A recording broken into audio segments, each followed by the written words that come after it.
आज प्रस्तुत है एक ललित निबंध जिसका शीर्षक है हंसी घर के आईने। मेले मनोरंजन के लिए लगते हैं। मेलों में मनोरंजन की कई चीजें होती है, उनमें से एक है हंसी घर के आईने। हंसी घर में तरह तरह के आईने होते हैं। हर आईने में हमारी छवि अलग अलग दिखती है। किसी आईने में हमारा कद बौनों जैसा नजर आता है, किसी में ताड़ सा लंबा, किसी में हम बहुत मोटे और किसी में बहुत पतले नजर आते हैं। किसी में हमारा मुंह चपटा नजर आता है तो किसी में लंबूतरा का। अपनी विचित्र विचित्र छवियां देखकर हमें हंसी आती है। यदि हमें हंसी नहीं आती तो हंसी घर में तरह तरह की हंसियों के रिकॉर्ड भी बजाए जाते हैं, जिनमें ठहाके ही ठहाके हंसियों के न जाने कितने प्रकार की हंसियां गूंजती रहती हैं। उस खिलखिलाहट में हम भी हंसने को या कम से कम मुस्कुराने को विवश हो ही जाते हैं। हंसी घर के आईनों के बारे में कई तरह की किंवदंतियां मशहूर है। कई जगहों पर ऐसे आईनों का जिक्र मिलता है जिसके सामने आदमी जाकर खड़ा हो जाए तो उसमें वह अपने आप को नग्न देखता था। ऐसे आईनों के बारे में यह भी कहा जाता है कि उन आईनों को अब तोड़ दिया गया है। एक किंवदंती के अनुसार ओंकारेश्वर में एक ऐसा आईना था जिसमें आदमी को अपने अगले जन्म का चेहरा दिख जाता था। किंवदंती में आगे यह भी कहा गया है कि किसी राजा ने जब अपने अगले जन्म की सूरत देखनी चाहिए तो उसमें उसे एक गधे का मुंह दिखाई दिया। नाराज होकर राजा ने वह आईना तोड़वा दिया। अपने बचपन में मेलों में जाने पर झूले और हंसी घर के आईने मुझे बहुत आकर्षित करते थे। अपने तरह तरह के विचित्र और कार्टून जैसे चेहरों को देखने की अनुभूति बहुत चौंकाती भी थी। उन आईनों से ही इस सच का पता चला कि आदमी के कितने चेहरे होते हैं। हम तो उसी चेहरे को अपना मानते हैं जो आईने में हमें ज्यादा अच्छा लगता है।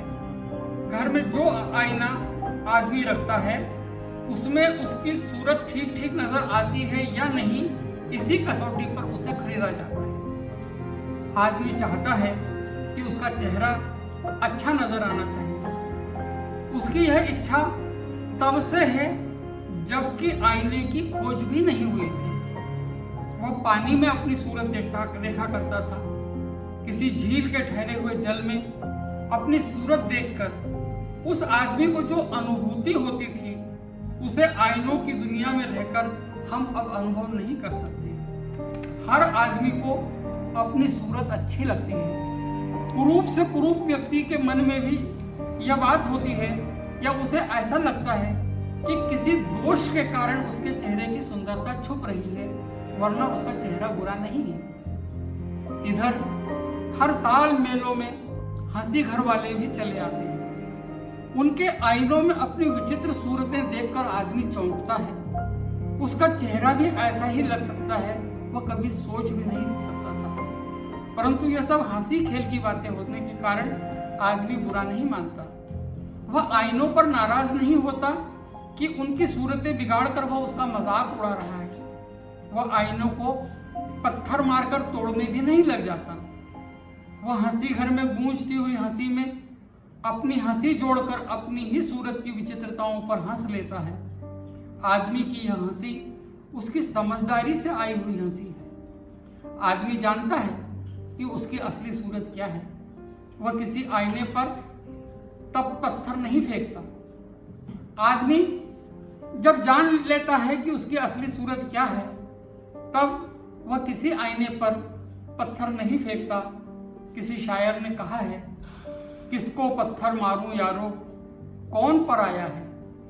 किसको पत्थर मारूं यारो कौन पराया है। शीश महल में हर एक चेहरा अपना लगता है। शीश महल में हर एक चेहरा अपना लगता है। दुनिया में आईने तरह तरह के होते हैं। मनुष्य की प्रिय वस्तुओं में से आईना भी एक है। स्त्रियों का तो वह विशेष प्यारा है। कवियों का भी वो प्रिय पात्र है। कहते हैं गुरुदेव रविंद्रनाथ बहुत श्रृंगार प्रिय थे। दर्पण के सामने उन्हें ज्यादा देर लगती थी। एक बार गांधी जी ने टैगोर से इसका कारण पूछा तो उन्होंने कहा, मैं सच्चा अहिंसावादी हूं, इसलिए मुझे दर्पण के साथ ज्यादा देर लगती है। गांधी जी यह सुनकर चौंके, मतलब दर्पण का अहिंसा से क्या संबंध है? मगर गुरुदेव ने कहा था, अच्छी सूरत को देखकर सबको अच्छा लगता है और भद्दापन दिखने पर सबको दुख होता है। किसी के मन को दुख पहुंचाना ही हिंसा है। इसीलिए कभी किसी के सामने बिना संवरे हुए या भद्दे तरीके से नहीं जाना चाहिए, अन्यथा किसी को बुरा लगा या दुख हुआ तो हिंसा का पाप लगना निश्चित है। साहित्य को समाज का दर्पण कहा गया है। उस दर्पण में भी तरह तरह के चेहरे प्रतिबिंबित होते हैं। इन प्रतिबिंबों की पृष्ठभूमि में हंसी और ठहाके ही हर बार नहीं होते। कई बार करुणा भरा रुदन भी वहां सुनाई देता है कि जिस मनुष्य के चेहरे में ईश्वर का चेहरा कभी दिखाई देता था, उसमें राक्षसों पिशाचों के चेहरे क्यों दिखाई देने लगे? उनमें राक्षसों और पिशाचों के चेहरे क्यों दिखाई देने लगते हैं? वस्तुतः हमारा मन भी एक दर्पण है। तुलसीदास ने मन को मुकुर कहा है। मुकुर अर्थात आईना, दर्पण। तुलसीदास ने मन को मुकुर कहा है। निजमन मुकुर सुधार। कहने का तात्पर्य यह था कि जब तक मन का मुकुर या मन का दर्पण सुधारा नहीं जाएगा, तब तक उसमें दिखाई पड़ने वाले बिंब विपरीत ही दिखाई देंगे। हमें विकृति और संस्कृति में कोई भेद नजर नहीं आएगा। देवता को राक्षस और राक्षस को देवता, लघु को विराट और विराट के लघु प्रतिबिंब हो सकते हैं। हमें तब तक विकृति और संस्कृति का भेद ही नहीं दिखाई देगा तो देवता को राक्षस और राक्षस को देवता, या लघु को विराट और विराट के लघु, ऐसे प्रतिबिंब नजर आने लगेंगे। परंतु यदि हंसी घर के आईनों की तरह हम उन बिंबों को ही सच मान लेंगे तो जीवन का यथार्थ हम कभी जान नहीं पाएंगे। साहित्य समाज का दर्पण है, यह बात अब पूरे मीडिया तंत्र पर लागू होती है, क्योंकि साहित्य का नया प्रतिमान इलेक्ट्रॉनिक युग के साथ साथ विकसित हुआ है। परंतु क्या ये सारे हमारे आईने हमें आज के आदमी की जिंदगी की सही तस्वीर या सही चेहरा बताने वाले आईने हैं? कहीं कोई दुर्घटना होती है, समाचार आता है, समाचार यह आता है कि 10 लोग मारे गए, पर जनता कहती है कि नहीं, ज्यादा मरे होंगे। टीवी और समाचारों में सही संख्या नहीं बताई जाती। साहित्य, अखबार और शेष मीडिया के माध्यम से समाज की जो तस्वीरें हमें आईने में दिखाते हैं, क्या वह पूरी तरह से विश्वसनीय है? अपराध, शोषण, हत्या, बलात्कार, विश्वासघात, चरित्रहीनता, धोखेबाजी, इनके समाचार जितनी प्रमुखता से इन आईनों में प्रतिबिंबित होते हैं, क्या वह हमारे समाज का ऐसा चेहरा बन चुका है? क्या आदमी की विश्वसनीयता को संदिग्ध बनाते हुए इन आईनों में जो चेहरे उभरते हैं, उनके अलावा आदमी की कोई दूसरी छवि नहीं है? क्या विकृत और तरह तरह के जो चेहरे एक ही समाज और देश में उभर रहे हैं, उन पर हंसी घर के आईनों की तरह हंसा जा सकता है? कहते हैं विख्यात कथाकार मोपासा, फ्रांस के बहुत बड़े कथाकार मोपासा की ये जीवन की घटना है। कहते हैं विख्यात कथाकार मोपासा अपने अंतिम दिनों में, जीवन के अंतिम दिनों में विक्षिप्त हो गए थे। दिन में कई बार वह आईने के सामने जाते थे। एक दिन उन्हें ऐसा लगा कि आईने में से उनका बिंब गायब हो गया है, तो वह उसे सह न सके। साहित्यिक समीक्षाओं में बाद में यह घोषणा की गई कि यह हर वस्तु में अपनी छाया को देखने वाली प्रवृत्ति और आत्मरति का परिणाम था। परंतु मोपासा एक महान रचनाकार थे।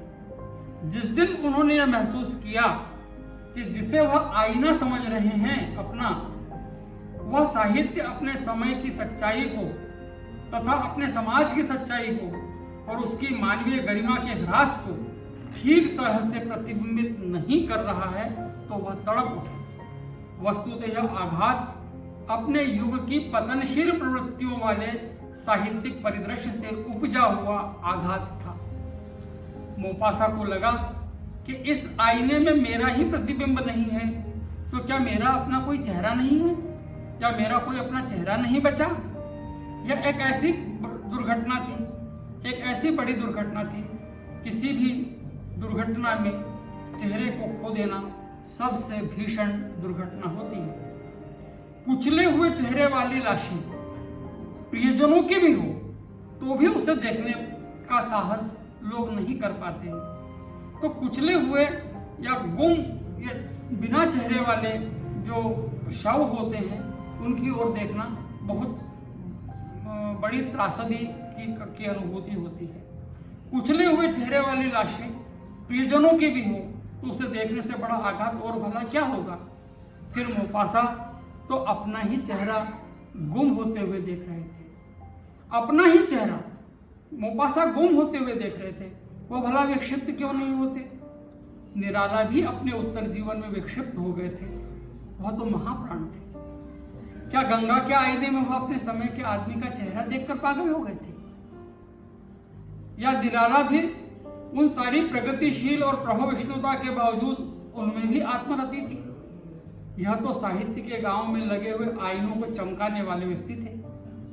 निराला वह तो साहित्य के गांव में लगे हुए आईने को चमकाने वाले व्यक्ति थे। उन्होंने क्या देखा उसमें जो अपने समय के दर्पण बने हुए थे।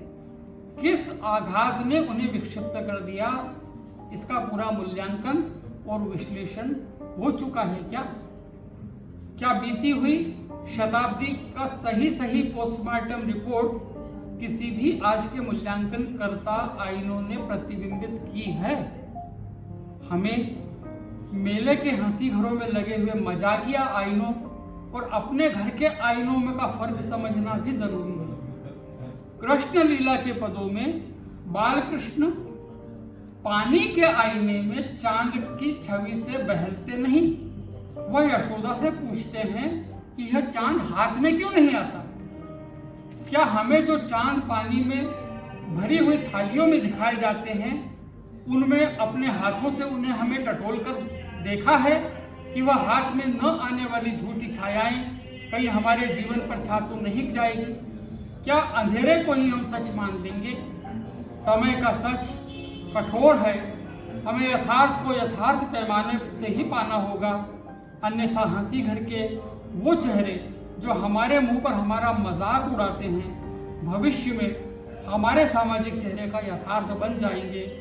हमारा मन तब हमसे कहेगा कि आईने की हंसी तुमने देखी नहीं, झूठी छवियां कभी तुमने फेंकी नहीं, आईने की हंसी कभी तुमने देखी नहीं। बहुत बहुत धन्यवाद साथियों। अभी आपने जो ये ललित निबंध सुना शीर्षक हंसी घर के आईने, यह मेरे ललित निबंध संग्रह कपास के फूल सभ्यता की तितली से लिया गया है। यदि आपको वीडियो पसंद आया हो तो अपने मित्रों के साथ इसे अवश्य शेयर करें, लाइक करें, अपनी कमेंट्स कमेंट बॉक्स में दें एवं यदि आप इस चैनल पर नए हैं तो इस चैनल को सब्सक्राइब भी कीजिए। बहुत बहुत धन्यवाद।